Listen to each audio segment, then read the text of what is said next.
The Colosseum. Once the largest amphitheatre of ancient Rome where gladiators, criminals and lions alike fought for their lives, the Colosseum remains a world-renowned, iconic symbol of the Roman Empire. The Colosseum is a sight like no other.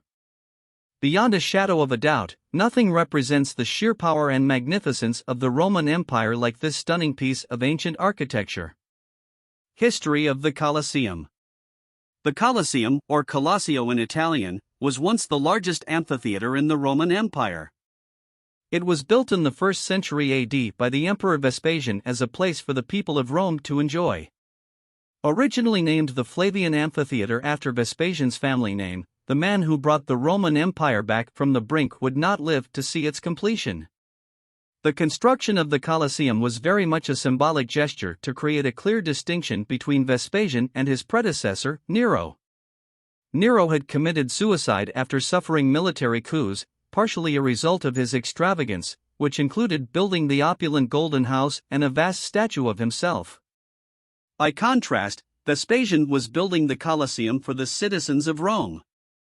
As if to emphasize this point, the Colosseum was built in the former gardens of Nero's palace over the site where Nero's colossal statue had stood. Completed in 80 AD, the Colosseum was opened with great fanfare by Titus, Vespasian's son and successor.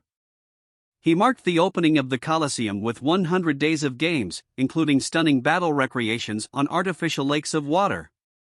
The fact that the Colosseum was completed by this date was particularly impressive considering the building's incredible complexity, vast size, and the fact that Vespasian only came to power in 69 AD.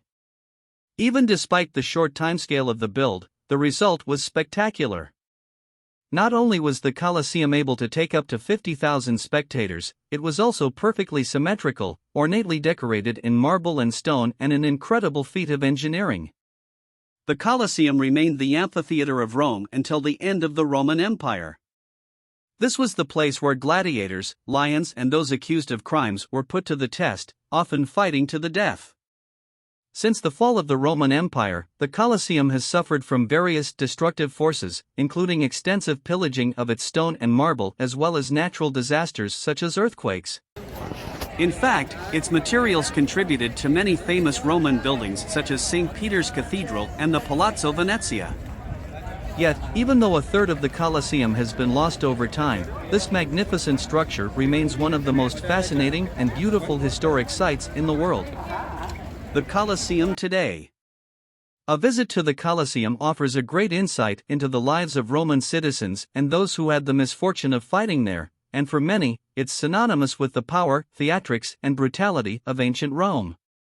In particular, it is now possible to tour the underground hallways and corridors where the gladiators of ancient Rome would prepare to fight and ponder their mortality. Also recently opened are the higher areas of the structure, from where you can take in views of the Roman Forum. There is a museum within the Colosseum with a wealth of interesting artifacts, and information and audio guides are available in a number of languages.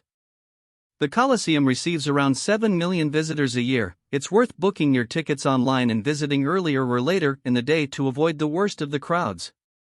The Terrazzo Belvedere, top 3 floors, and Hypogeum are accessible via guided tour only, which must be booked in advance.